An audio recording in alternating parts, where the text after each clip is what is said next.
Hello दोस्तों, कैसे हो? आ चुके हैं हम अपने इस रिकॉर्डेड लेक्चर में। जैसा कि मैंने आपको प्रॉमिस किया था कि मैं आपको जो इस टॉपिक मतलब इस चैप्टर का थोड़ा सा पार्ट रह रहा है उसको रिकॉर्डेड फॉर्म में दूंगा, तो मैं आ चुका हूं उसको देने के लिए। तो आर यू रेडी मेरे साथ पढ़ने के लिए? आई होप आप लोग रेडी होंगे।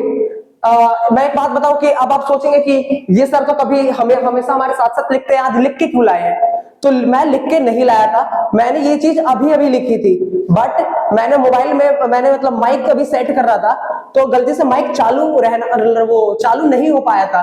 ठीक है, माइक बंद था, तो इसी के साथ मेरी जो वॉइस है वो नहीं आई थी। तो अब एक बात बताइए कि मैंने अब ये लिख चुका हूं, तो अब मैं इसको दोबारा मिटाऊं, दोबारा लिखूं, तो इसका कोई सेंस नहीं बनता ना। तो इसलिए मैंने ये लिखा हुआ ही रहने दिया। तो आप लोग मेरे ख्याल से मेरी मजबूरी समझेंगे कि मैं इसको बार बार नहीं लिखना चाहता, इसलिए मैंने अभी इसको लिखा हुआ छोड़ दिया, मिटाया नहीं। तो कोई नहीं, एक बार गलती होती है, 2 बार होती है, लेकिन गलती बार बार तो नहीं होगी ना। तो इसीलिए अब मैंने माइक चालू कर लिया है, अब आप लोगों को मेरी वॉइस अच्छे से आएगी। तो हम लोग रिस्पॉन्स को कंपेयर कर रहे थे जब स्टिमुलस मिलता है। आपने देखा था टच मी नॉट प्लांट है, जब उसको टच करता है तो रिस्पॉन्स शो करता है। तो वैसे ही अब एनिमल्स और प्लांट्स में क्या होता है? एनिमल्स में जब स्टिमुलस मिलता है तो इंफॉर्मेशन को ले जाने के लिए स्पेशलाइज्ड टिश्यू होता है, उसको नर्वस टिश्यू कहते हैं। जैसे कि यहाँ पे हमने लिखा है specialized tissue for conduction of information, nervous tissue होता है इसमें। लेकिन इसमें कोई स्पेशलाइज्ड टिश्यू नहीं होता इंफॉर्मेशन को लेके जाने के लिए प्लांट्स में। अब ये एनिमल्स में जो रिस्पॉन्स जो होगा, तो रिस्पॉन्स के लिए वो मसल्स का शेप जो होगा चेंज तो होगा ही, तो इसमें मसल्स का शेप चेंज करने के लिए स्पेशलाइज्ड प्रोटीन होते हैं, और इसमें अमाउंट ऑफ वाटर प्रेजेंट होता है। मतलब अगर कुछ चेंजेस करने रहेंगे शेप में, जैसे कि शेप को मतलब थोड़ा पतला बनाना है तो पानी थोड़ा रिलीज हो जाएगा, शेप को स्वेल करना है तो पानी आ जाएगा, तो उसी हिसाब से हम लोग करते हैं। आई होप आप लोग को ये समझ में आ गया, तो मैं साइड हो गया हूं, एक बार आप देख लीजिए और लिख लीजिए। आपने लिख लिया होगा।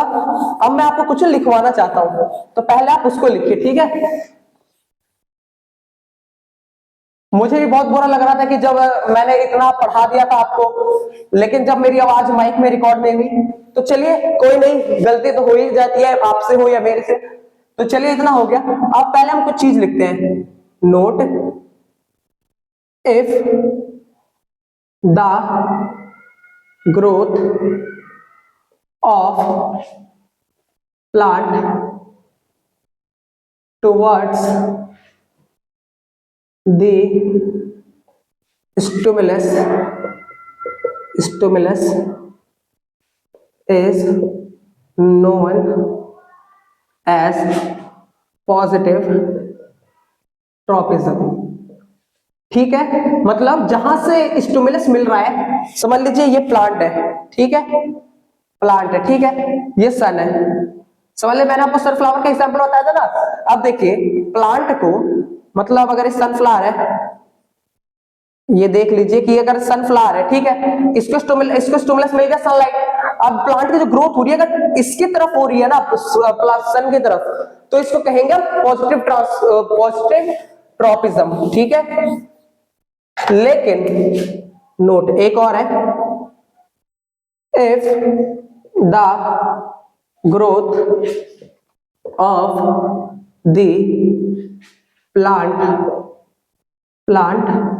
away from the stimulus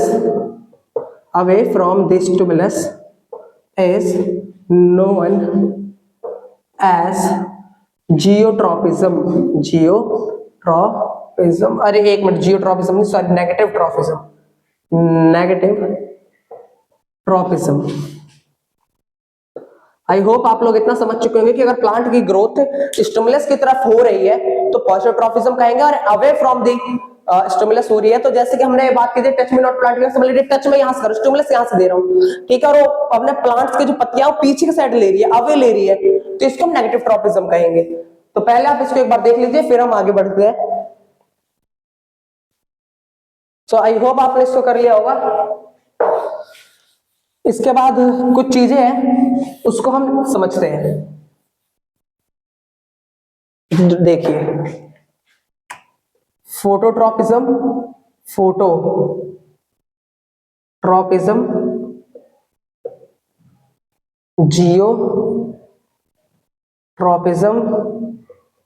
geotropism, कैमोट्रॉपिज्म, ये हमने ट्रॉपिक मूवमेंट नहीं पढ़ा था जिसमें जो कि ग्रोथ डिपेंडेंट था, तो वही मतलब जो ग्रोथ हो रही है ऑन द बेसिस ऑफ कि वो किस डायरेक्शन में हो रही है, टुवर्ड्स द स्टिमुलस हो रही है या अवे फ्रॉम द स्टिमुलस हो रही है, उस बेसिस पे ये कुछ बनाए गए हैं। केमोट्रोपिज्म, हाइड्रोट्रोपिज्म, हाइड्रोट्रोपिज्म। अब यहां हम क्या लिखेंगे, हम पोलट्रोपिज्म हो गया, जियोट्रोपिज्म, केमोट्रोपिज्म, हाइड्रोट्रोपिज्म एंड थिग्मोट्रोपिज्म। ये हमारा हो गया थिग्मोट्रोपिज्म, ठीक है, इतना हमारा हो गया। फोटोट्रोपिज्म में क्या है, ग्रोथ, ग्रोथ जो हो रही है प्लांट की, ग्रोथ टुवर्ड्स और अवे फ्रॉम सनलाइट, ठीक है, तो इसको ये फोटोट्रोपिज्म में आएगा। मतलब अगर सूरज की धूप जो है प्लांट की तरफ पड़ रही है, अगर वो प्लांट ग्रोथ कर रहा है वो धूप की तरफ, तो तब भी उसे फोटोट्रोपिज्म कहेंगे, पॉजिटिव फोटोट्रोपिज्म। अगर वो अवे फ्रॉम द सनलाइट की साइड ग्रोथ कर रहा है तो उसे नेगेटिव फोटोट्रोपिज्म कहेंगे, जियोट्रोपिज्म। अब इसमें जियोट्रोपिज्म में क्या होगा, ग्रोथ टुवर्ड्स और अवे फ्रॉम ग्रेविटी। जियोट्रोपिज्म में ग्रेविटी के तरफ हो या ग्रेविटी के अगेंस्ट हो उसको जियोट्रोपिज्म कहेंगे। अब केमोट्रोपिज्म में सब में सेम ही है, केमो मतलब केमिकल, हाइड्रो मतलब पानी, थिग्मो मतलब टच। ग्रोथ टुवर्ड्स और अवे फ्रॉम केमिकल, ठीक है। अब इसमें देखें तो ग्रोथ टुवर्ड्स और अवे फ्रॉम वाटर, यहां हम लिखे ग्रोथ टुवर्ड्स, ग्रोथ टुवर्ड्स और अवे फ्रॉम टच, ठीक है। हमने पहले देखा कि अगर स्टिमुलस की डायरेक्शन में ग्रोथ हो रही है तो उसको पॉजिटिव ट्रोपिज्म कहेंगे, और स्टिमुलस के अवे, स्टिमुलस जहां से आ रहा है अगर उसके अवे मतलब उसके अगेंस्ट में अगर ग्रोथ हो रही है तो उसको क्या कहेंगे, नेगेटिव ट्रोपिज्म। तो देखिए सनलाइट, देखिए फोटो मतलब क्या होता है, इस वर्ड को देख लीजिए, फोटो मतलब होता है लाइट, ठीक है। जियो मतलब ग्रेविटी, कुछ वर्ड्स का मतलब आपको पता होना चाहिए, केमो मतलब केमिकल, बायो में अगर इन वर्ड का इस्तेमाल होता है तो इनका मतलब यही होता है, केमिकल। हाइड्रो मतलब वाटर, थिग्मो मतलब टच,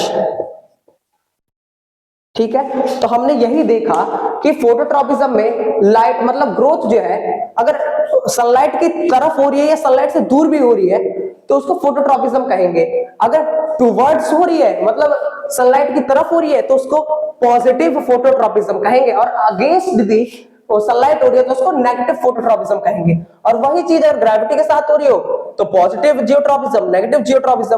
और केमो मतलब ग्रोथ, इसमें देखिए ग्रोथ अगर सनलाइट की तरफ हो रही है दूर हो रही है उस तब भी फोटोट्रोपिज्म होगा, और अवे और ग्रेविटी की तरफ हो रही है या फिर अवे फ्रॉम द ग्रेविटी हो रही है जियोट्रोपिज्म, टुवर्ड्स द केमिकल हो रही है अवे फ्रॉम द केमिकल हो रहा है केमोट्रोपिज्म, और पानी की तरफ हो रही है ग्रोथ या पानी से दूर हो रही है तो हाइड्रोट्रोपिज्म, और अगर टच की तरफ हो रही है या टच के अगेंस्ट हो रही है तो उसको थिग्मोट्रोपिज्म। आई होप आपको इतना क्लियर होगा, पहले आप इसको राइट डाउन कर लीजिए फिर हम आगे बढ़ेंगे। तो चलिए आपने इतना कर लिया होगा, तो अब बस हम एंडोक्राइन सिस्टम में अब हमें सिर्फ प्लांट्स के बारे में पढ़ना है, प्लांट्स के अंदर जो हार्मोन रिलीज होते हैं सिर्फ उनके बारे में। तो चलिए हम जल्दी से कर लेते हैं। प्लांट ग्रोथ रेगुलेटर्स, तो इसको हम लिखेंगे, लिखिए मेरे साथ साथ, plant growth regulators, plant growth regulators, इसको हम शॉर्ट फॉर्म में PGRS भी कहते हैं, PGR छोटा है, ठीक है। अब इसमें एक होता है नेचुरल, एक होता है सिंथेटिक। सिंथेटिक जो मतलब हम इंसान लोग कराते हैं, इंसान अगर प्लांट की कुछ हार्मोनल चेंजेस करते हैं तब, और इसमें ये कुछ केमिकल्स है, इसके बारे में अभी आपको नहीं पढ़ना है, आपको अभी नेचुरल तरीके के बारे में पढ़ना है। नेचुरल में भी टू टाइप्स के होते हैं। एक तो होता है जो प्लांट की ग्रोथ को प्लांट ग्रोथ को प्रमोट करता है, प्लांट ग्रोथ प्रमोटर्स, ठीक है, मतलब प्लांट को बढ़ने में मदद करता है, प्लांट ग्रोथ प्रमोटर्स। और ये होता है प्लांट ग्रोथ इनहिबिटर्स, जो प्लांट की ग्रोथ को इनहिबिट करने वाले मतलब रोकने वाले जो केमिकल्स होते हैं, मतलब हार्मोन्स होते हैं, उन्हें कहा जाता है। ठीक है, अब इसमें हो गया इथाइलिन और एब्सिसिक एसिड।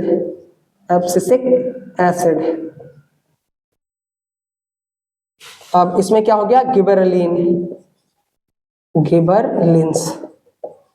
गिबरलिन्स, auxin, cytokinin. ये first, second, third, fourth, fifth, इतना पहले हम देख लेते हैं कि प्लांट ग्रोथ रेगुलेटर्स में मतलब ऐसे हार्मोन्स आएंगे जो कि प्लांट की ग्रोथ को कोई बढ़ाएगा, कोई रोकेगा। और ये भी दो तरह के होते हैं, नेचुरल जो कि भगवान ने प्लांट्स में खुद से दिए हैं, और सिंथेटिक मतलब जो कि हम ह्यूमंस ने ऐसे कुछ हार्मोन्स बनाए जो कि प्लांट की ग्रोथ को मदद करता है। एक NAA 2,4-D 2,4,5-T, ये बस आपको याद रखना है, करना नहीं है। नेचुरल में प्लांट ग्रोथ प्रमोटर्स में जो कि प्लांट की ग्रोथ को और बढ़ाने में मदद करते हैं, गिबरलिन्स, ऑक्सिन, साइटोकाइनिन। आप कोई पूछे कि प्लांट की ग्रोथ को रोकने वाले हार्मोन जो प्लांट के अंदर होते हैं, इथाइलिन, एब्सिसिक एसिड। पहले आप इसको राइट डाउन कीजिए, फिर हम आगे बढ़ रहे हैं। तो चलिए बच्चों, इसी के साथ अब ये खाली इस सब के हमको फंक्शंस लिखने थे। फंक्शंस में हमने पढ़ा था कि ये तीन जो थे, ये प्लांट की ग्रोथ को प्रमोट करने वाले थे, प्लांट ग्रोथ प्रमोटर्स, और ये जो थे प्लांट के ग्रोथ का इनहिबिटर्स थे। ठीक है, तो हम सबसे पहले देखें गिबरलिन्स क्या करता है। गिबरलिन्स जो है, जो प्लांट के सेल होते हैं ना, उनको लंबा करने में मदद करता है। उनको लंबा करता है तो क्या होगा, प्लांट की ग्रोथ जो है प्लांट जो है लंबा दिखेगा। और इसका एक और फंक्शन है क्या, कि डेवलपमेंट फ्रूट की, मतलब जो हमारा फ्रूट बनता है प्लांट के अंदर, फल बनता है, उसकी डेवलपमेंट में, उसके विकास में मदद करता है, और सीड को जल्दी उगने में मदद करता है। ठीक है, अब ऑक्सिन में क्या काम होता है। ऑक्सिन बच्चों सेल इलॉन्गेशन में मदद करता है। कहां पे, फोटोट्रॉपिज्म, मैंने बताया ना आपको, फोटोट्रॉपिज्म एंड जियोट्रॉपिज्म में, अब आपने देखा होगा प्लांट के जो रूट है वो हमेशा नीचे के साइड ही होते हैं। नीचे के साइड क्यों होते हैं, क्योंकि जियोट्रॉपिज्म होते हैं वो, उनकी जो प्लांट की रूट की जो मूवमेंट होगी जमीन के साइड ही होगी, क्योंकि वो जियोट्रॉपिज्म को सपोर्ट करते हैं। और इसको कौन कराता है, ऑक्सिन।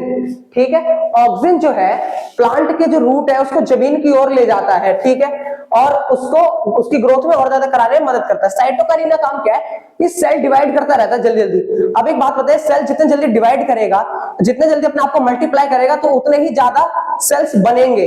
उतने ही ज्यादा सेल्स बनेंगे तो क्या होगा, उतने जल्दी जल्दी फंक्शन होगा, उतने जल्दी जल्दी प्लांट की ग्रोथ होगी। एब्सिसिक एसिड क्या है, इनहिबिट्स करता है स्टीम की growth in response to drought. अगर कहीं भी सूखा आ जाता है तो प्लांट को, तो अगर समझ लीजिए नॉर्मल कंडीशन में जो प्लांट है उसको अच्छे से पानी मिल रहा है, लेकिन सूखे कंडीशन में प्लांट को अच्छे से पानी नहीं मिलेगा, तो ऐसी सिचुएशन में जो ये एब्सिसिक एसिड है प्लांट की ग्रोथ को रोक देता है वहीं पे। और इथाइलिन एसिड क्या करता है, जो फल को पकाने में, जैसे आपने देखो ना आम कच्चा होता है, अब कुछ समय देखेंगे आप आम कच्चा है, उसके बाद देखेंगे आम जो पक जाता है, आम को पकाने में मदद कौन करता है, इथाइलिन। और जो पत्तियां जो देखी आपने हरी रहती है फिर बाद में पीली हो जाती है, वो भी करवाता है कौन, इथाइलिन। जो प्लांट में फल लटके रहते हैं ना, वो एक पेड़ पे, आम के पेड़ पे आम लटका हुआ है, लेकिन अगर जब वो गिर रहा है ना, उसको गिरा कौन रहा है, इथाइलिन। मतलब जो पेड़ पे आम लटका हुआ है उसको गिराने में, जो आम की पत्तियां है उसको पकाने में, जो फल है उसको मीठा बनाने में, उसका काम क्या है, इथाइलिन का। एब्सिसिक एसिड का काम यह है कि जो प्लांट की ग्रोथ हो रही है स्टेम की, उसको रोक देना। ठीक है, साइटोकाइनिन का काम क्या है, सेल डिवीजन कराना, ज्यादा से ज्यादा सेल बनाना प्लांट के अंदर, और डिले एजिंग ऑफ लीव्स, जो लीव्स है ना उनको पकने से रोकना। मतलब साइटोकाइनिन जो है लीव्स को पीला होने से रोक रहा है, इथाइलिन जो है लीव को पीला कर रहा है। तो इन दोनों काम बिल्कुल डिफरेंट है। ठीक है, साइटोकाइनिन और इथाइलिन के। साइटोकाइनिन जो है प्लांट को बूढ़ा नहीं होने दे रहा उसकी पत्तियों को, इथाइलिन जो है उसकी पत्तियों को बूढ़ा कर रहा है, क्योंकि उसकी जगह नए पत्तियां आ पाए। ऑक्सीजन का काम क्या है कि फोटोट्रॉपिज्म मतलब जो रूट होंगे उसको धरती के साइड लेके जाएगा और लंबा करेगा, और गिबरेलिंस का काम क्या है कि सेल को खाली लंबा करेगा, ठीक है, और फ्रूट के डेवलपमेंट में मदद कराएगा और सीड के डेवलपमेंट में मदद कराएगा। तो इसी के साथ ये आपका लेक्चर खत्म हुआ, और मैंने ये आपको लिख के इसीलिए दिया है कि आपको लिखने में ज्यादा टाइम वेस्ट ना हो, और मेरे साथ साथ अगर आप लिखते तो आपका ज्यादा टाइम वेस्ट होता। तो मैं ये नहीं चाहता हूं कि आपका ज्यादा टाइम वेस्ट हो। एक छोटे से लेक्चर के अंदर आप लिख तो कभी भी सकते हैं, लेकिन समझना मैटर करता है, ठीक है ना। तो आई होप आपने इसको समझ लिया होगा। इसी के साथ थैंक यू सो मच, और आपने इस लेक्चर को भी खत्म किया और आपने चैप्टर को बिल्कुल अच्छे से खत्म किया और हमको इतना सपोर्ट किया, प्यार दिया, उसके लिए आपका बहुत बहुत थैंक यू सो मच।